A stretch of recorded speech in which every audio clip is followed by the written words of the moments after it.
everyone, and welcome back to Tom's Brook Farm. I am no longer in the boom spray, which is fantastic.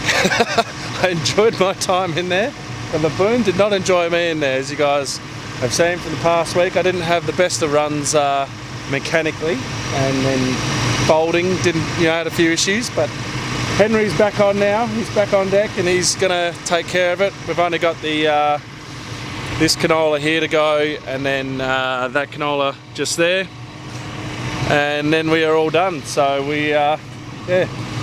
he'll finish that by tomorrow or the next day. So I'm gonna go and fill up the fire unit, so that's all ready for him for tonight.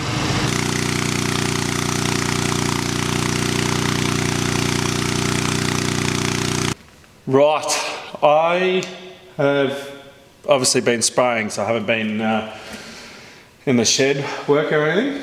And what I want to do is I want to get rid of this. I want to get it out of the shed. So before I do that, we obviously sorted the air leak out. What I want to sort out and just do a quick fix and see if it's going to work is the hole that is in here. And we'll see what sort of job we can do. If we can do it quickly or not.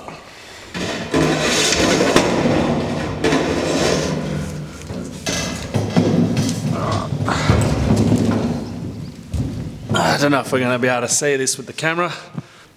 Okay, so it's obviously in our front tank here. Now if the camera's going to focus for us, yep, there we go. See that hole there? That's what we're dealing with. So the water gets to suck down to about halfway, which is where that is, and then obviously can't go anymore because it just gets a lot of air in the pipe.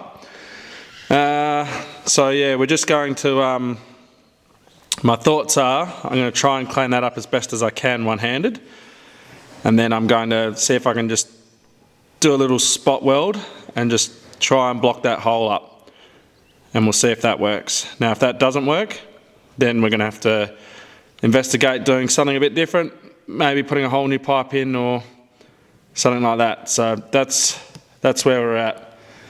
So I'm going to try and clean that up, give it a tack and see what happens. Now obviously I can zoom. I'm trying out a new camera. So this is a camera that I bought over the weekend. I was up in Perth for the CSBP 100 years of trial at their gala, which was a very nice event to go to. And we while I was up there, I bought some cameras for the podcast. So we're going to have actually good quality video now for the podcast, which will be nice. But I thought I'd just give it a go today, see how it goes out on farm. Now it's not as rugged as what a GoPro is, but we'll see how it goes for today. And I might use it for B-roll sort of stuff, so I can actually zoom in on things and show you guys, and hopefully I'll see when I edit tonight, but hopefully it does a bit better quality as well. So we shall see.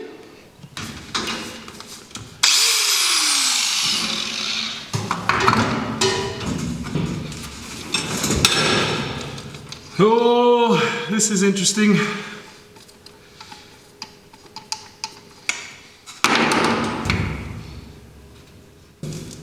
Being able to fit my arms in there and my head and the light all in one is proving to be a bit difficult.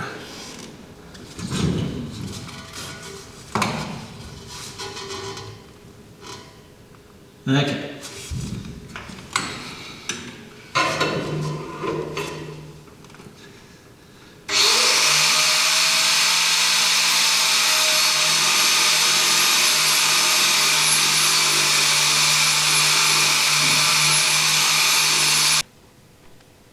Right, well, if you ignore all the dust that's flying around, there's our hole all cleaned up. Now, just to see if we can just do a few tacks around that, block that hole up without making a bigger hole. That is now the mission. Right, I've come into my first issue. The welder, its cables, the earth and the actual gun are too small. I can't reach them up on top of the tray here. So hopefully this starts, and then I can move this out, and then now I can bring the forklift in, lift up the welder, bring it close, and then I can get everything in, and then just quickly do my tack job and finish it off. Happy to report that replacing that throttle valve has worked so far.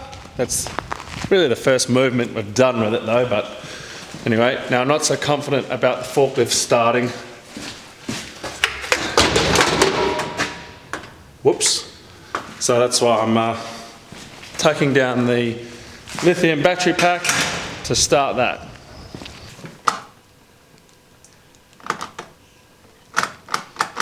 Nothing.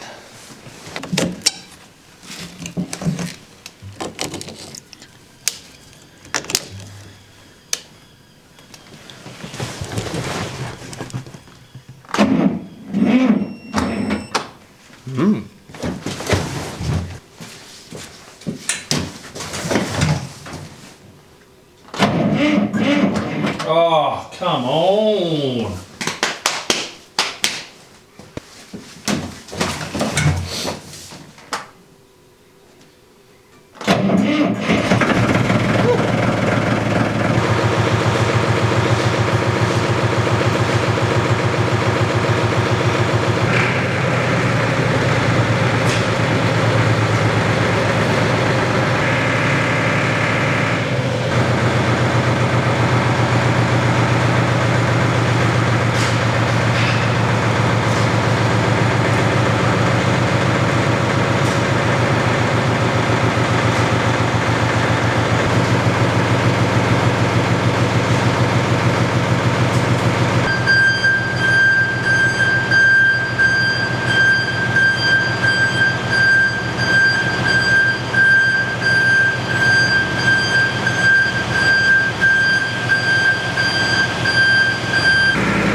Oh yeah.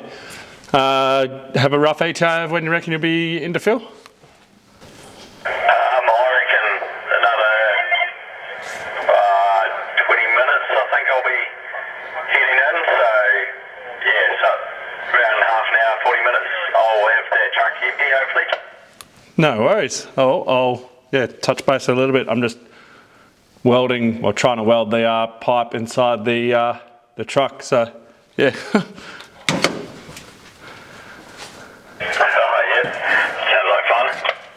Yeah, it's a bit of a squeeze.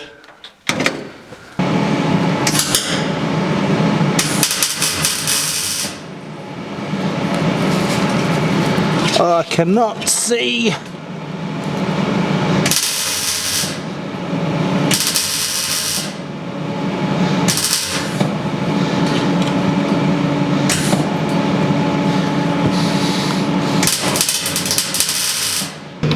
Right, that does not look pretty one bit, and I need to clean it up.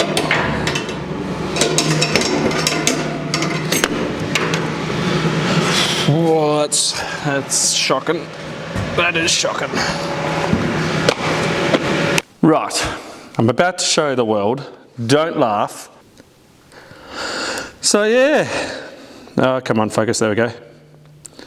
That looks shocking. So it's a bit hard. I'm one-armed in there, half an eye, because the way that I can see in there. And as you can imagine, because there's a hole in there, it's delicate steel all around. So as you're trying to weld it up, it does start to blow that out and it makes the hole a little bit bigger. Anyway, I've got a flappy paddle on the grinder, so I'm going to change it to an actual grinding disc.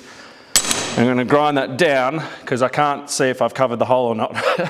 So yeah, I will grind this down, then we'll check again, see if we've covered the hole.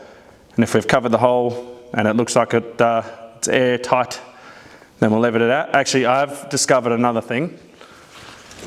Down the bottom, so right down the bottom there, with all the smoke that comes out of the welder, now it might be a bit hard to see, but on the right hand side, right where I'm zooming in now, there's a giant hole. Now, you can see that down there, that's that grated stuff. That's the inlet, that's where this all fills from. But, like sucks from. But yeah, that hole on the side, that's a big one.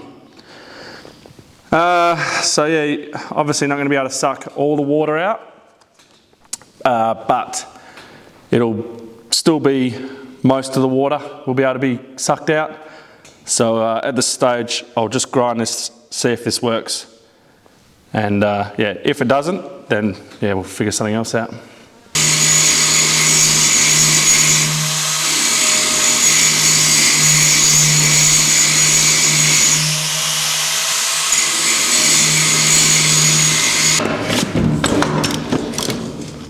So now what I'm going to do, so it's a bit hard for my arm to try and get in there, and the cage is just for the mesh net is sort of in the way.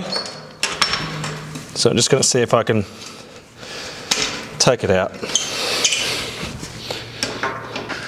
I've still got 2 bolts to get out to get that cage out, but I've run out of time. I've got to go down now and pick up the truck and bring that up for some flex sand because Henry's coming into Brew at the moment, and yeah, we want him to keep on rolling.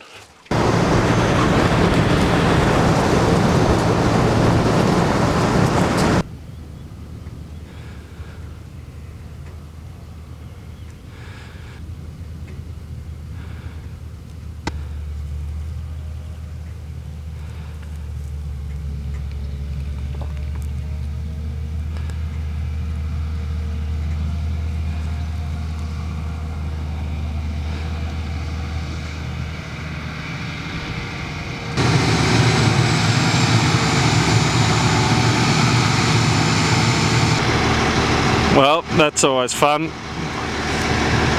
Lots and lots of bees.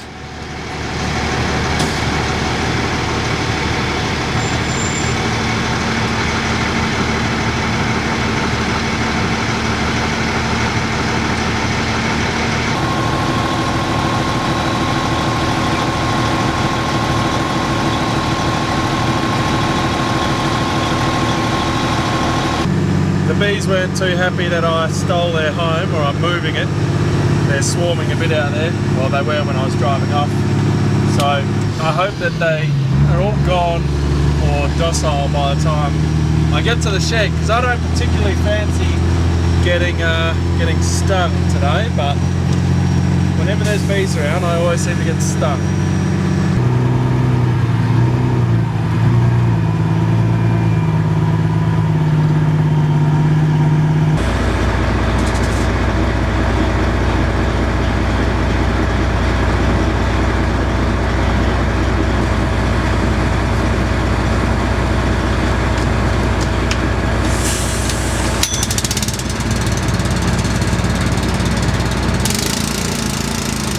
There's just over 20,000 litres left in the flex sand tank. Now the truck has about 3,000, maybe 2,000 litres that was left in there. I was sort of hoping I'd be able to just get all of it into the truck and then we'd be sweet, but I don't think that's going to be the case. We probably will get up with a little bit left in the tanks that I'll have to come back and draw out of, but yeah, we'll see how Henry goes. I think this tank will finish the paddock he's on, and then this truck here is for the next paddock, well, the last paddock.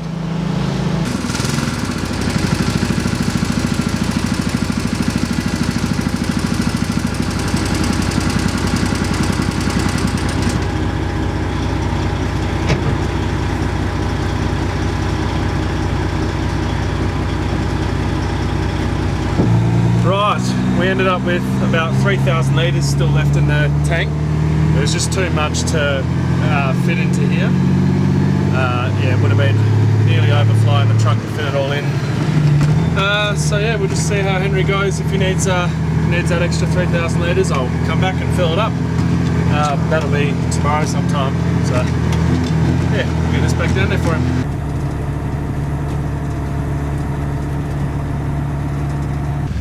Right, that's Henry sorted. Now this tank will finish off the this paddock, which will be good. And then yeah, we'll just have 3,000 litres left up in the tanks there, but that's no worries at all. I'm going to head home now, have some lunch, and then what I need to do, there's been some sightings of powdery mildew in wheat of recent times. So I'm going to go just check our wheat, our early sown wheat, and just check to see if that's got anything starting to happen in there, because it's been wet and then now we're getting these warm days mixed in with that. So ideal growing conditions for the crop, but also for for powdery. So we'll go and have a look after lunch. Time to let the doggies get up on the ute. Get up. Get up. Get up.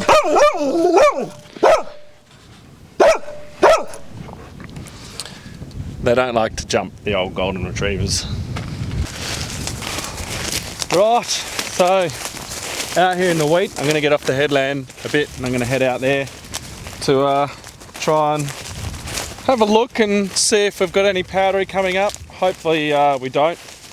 We've got the chemical on farm if we have to, but yeah, obviously you want to try and avoid going and spraying if you can avoid it. But yeah, the crop is looking good. You can see it's a bit uneven, but that's just how the year's gone. So you know, we got heads that are out at the moment. So with powdery, we're looking at the bottom first to see if anything is down on the stem, and then well, that's where it starts. Then it slowly will come up and up and up, and it gets in the head. Now these aren't out in head yet, but if it gets into the head, then you've got a lot more chemical to apply to get rid of it. But it is also nice if you do have it and it's at an early stage, so it's down low, but you've got the heads out. You can spray it and give the heads a a head wash, and then that means they're all protected for the whole time. Well, not the whole time, but most of the time.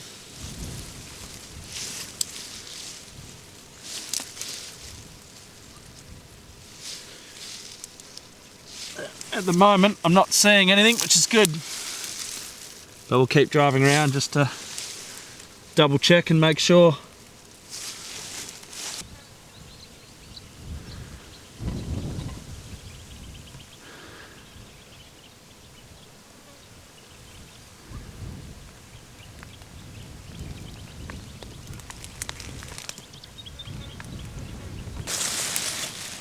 So with powdery mildew, it'll start down here, and basically just it looks like a fluff, I guess you'd call it, on the outside of the stem there, and then if left untreated, it just keeps on going up, and then it'll finally get all the way up till it's in the head there.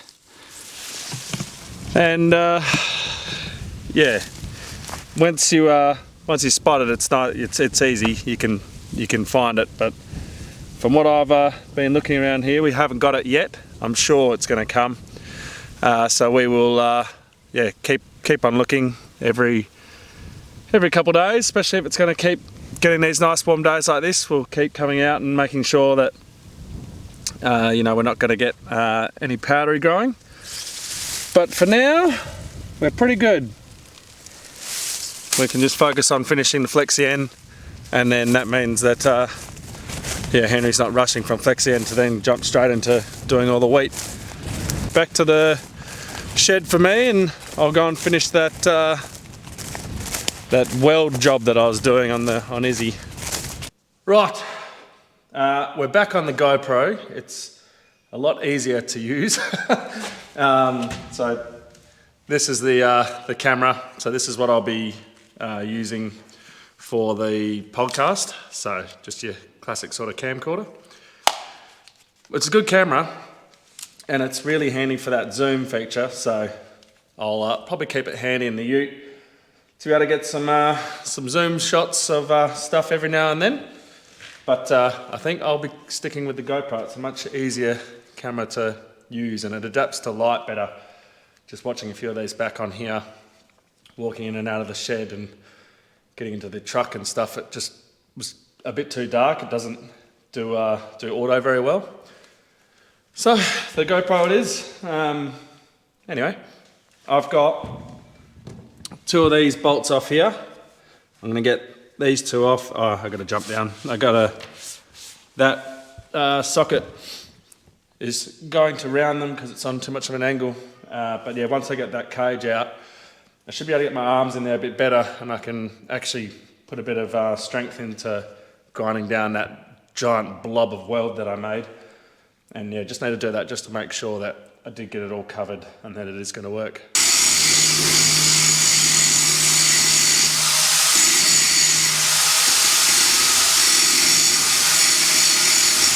Okay, I've got it all cleaned up. Now on the left hand side there, you can see there's a few little holes. Now it could be all good underneath the weld, and that's just from when I was welding on top. But I'm just going to plug those ones up just to make sure that it's all sealed, and then it should be pretty right.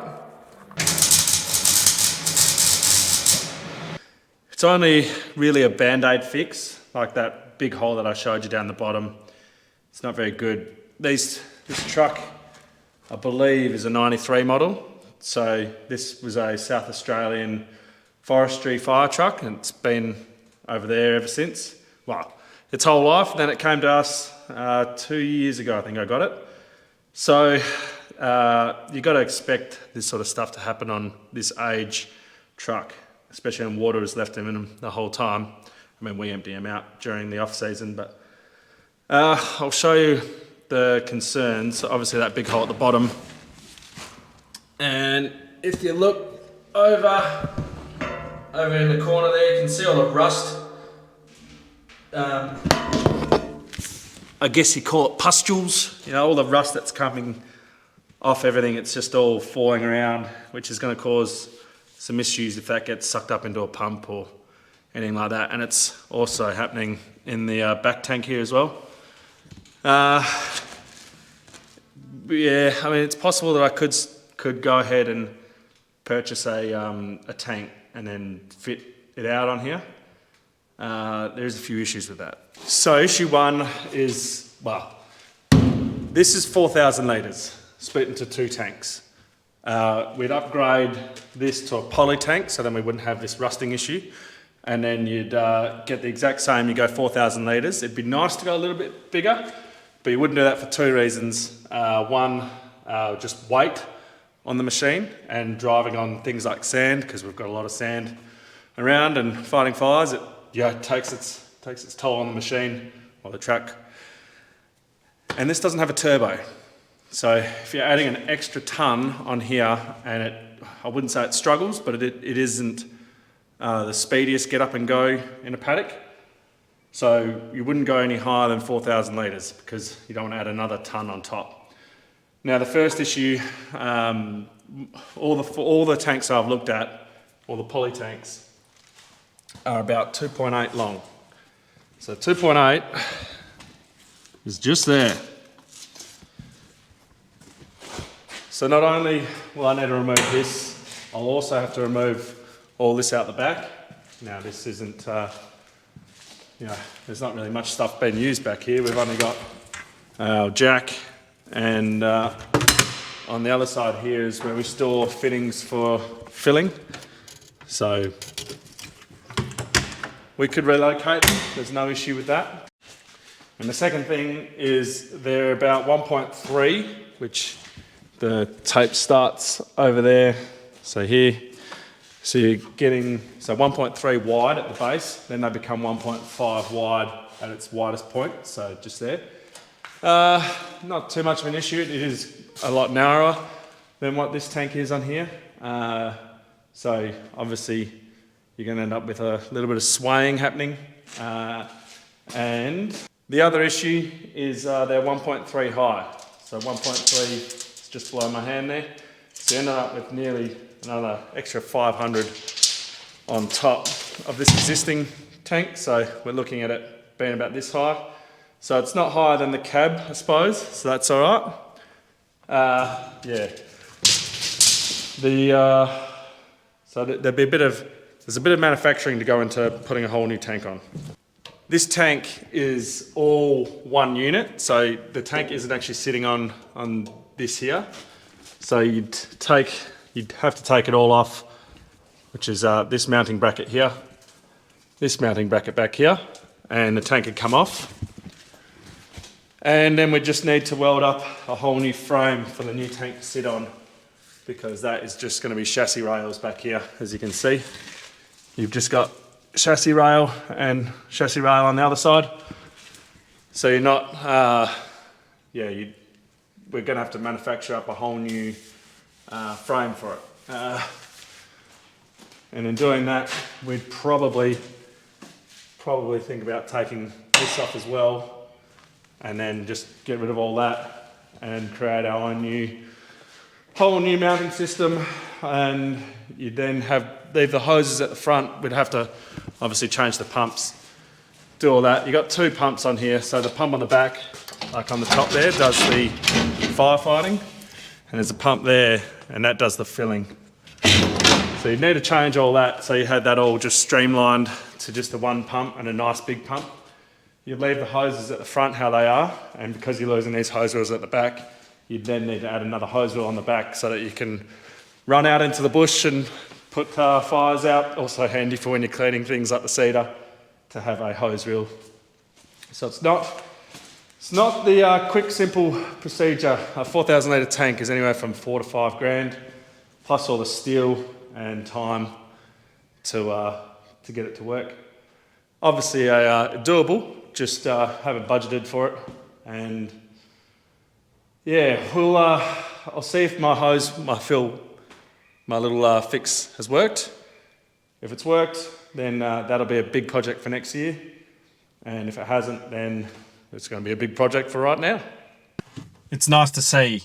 The reason we did that treadle valve was it was leaking all that air out of one of the tanks. It meant that every time you went to start the truck up, you had to wait for air to build up, which is very dangerous come fire season, come harvest. If a header's on fire and you're waiting 2 minutes, 3 minutes for the air to build up, it's very excruciating. Trust me, it's happened. But this truck has been stopped, well, turned off for, I want to say, maybe about 3 hours, maybe 4. And look at that. The air is just down to the like the weight, and so we're going to get a little bit of brake air, and then it's off. So now I can take my handbrake off.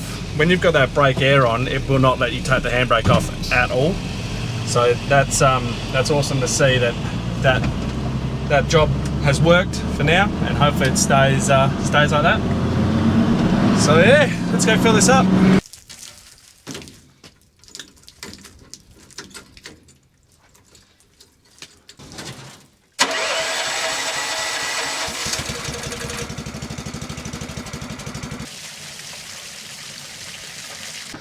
I've filled the front tank up above that massive hole that's at the bottom there, and it's obviously below the weld job, the fix that I did, because nothing was working as it got below that. So if I've fixed it, it should mean that now when I start it, once I got it primed, as long as I'm on the right tank to draw from, yep, on the front tank, then I should be right, and we should see if I have fixed our issue or not.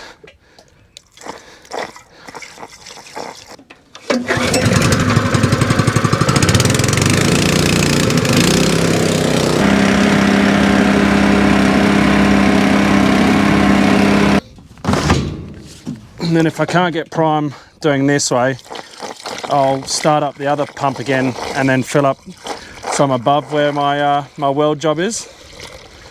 and then that will then suck down to where the hole was or is, and then that will then tell me if I've fixed it or not.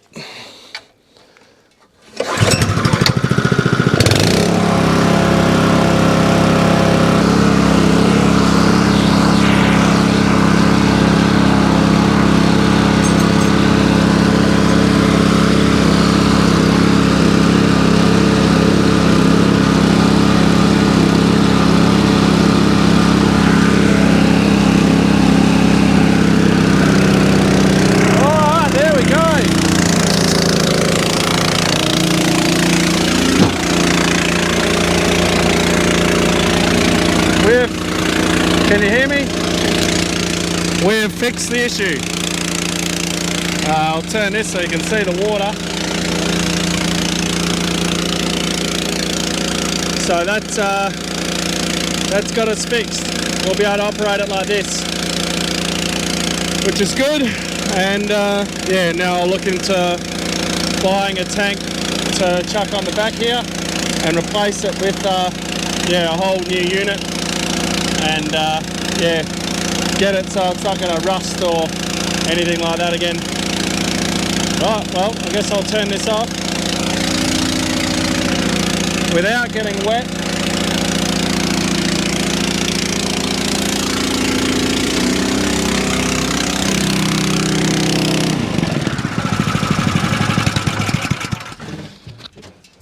And we'll just release the pressure. Perfect. No, not sure if you could hear me before, but that's much better now. We can actually use this for harvest now. I'm not having to now fix something, put a whole new tank on. But yeah, definitely I reckon for next year or a summer job or something like that, we will, I'll look at buying a tank and replace this whole unit, get it all nice and set up for us. So it's gonna work well. And the reason the pump wasn't priming was, it turns out I did have the tap on the wrong setting. So down there is apparently front tank and turned up here is back tank, but the way I read it was that having it there, looking at it, but it was drawing from an empty tank. That's why it wasn't priming, but it is all sorted now, and I'm glad that little weld job fixed our issue. So now I'm just gonna, hang on, I need to switch that to, no, need to switch that way. That's now on the front tank, and that should now drain it all out. Well, I reckon I'll leave the video there. It's been a pretty productive day. I've just been on the phone actually for most of an hour, sorting things out, booking in our Kiwi Cruiser, our Kia Sorrento. That's got an engine light. We can blame George for that. So that I've booked that in to get that serviced. My ute needs to get serviced. First aid course, booked that in for Henry and myself. So that's at least booked in. Things like forklift licenses, confined space license, accreditation. What was the other one? Working at heights, and also OzChem. It used to be called ChemCert. I've done ChemCert, I've got that, but they no longer exist. But I did that quite a long time ago. So just all those sort of courses just to get everyone accredited and up to spec. We need to sort all that stuff out. But out of all that, at least the first aid course is, and the car's booked in, but the first aid course is the only one that I could get booked in. Everything else, forklift, that is going to be early next year, possibly. And then the other courses are all like expression of interest, so they need to wait until they get enough people to then go ahead and do them. But as you can imagine, forklift licenses are booked out. So at least they're all on the cards and getting organised. Just depends when we're going to be able to do it. Last week, my damn pressure cleaner broke.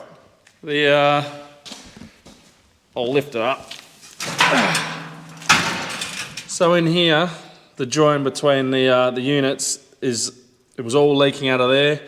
It's all not working, which isn't ideal.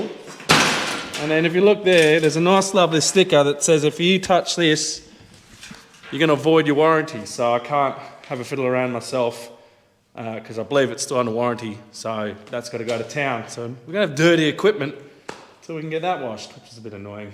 But anyway. Oh well, everyone, thank you very, very much for watching. I hope you've enjoyed it. And please like, subscribe, share with somebody else, and go check out the Glass Cage podcast. And I'll see you in the next one.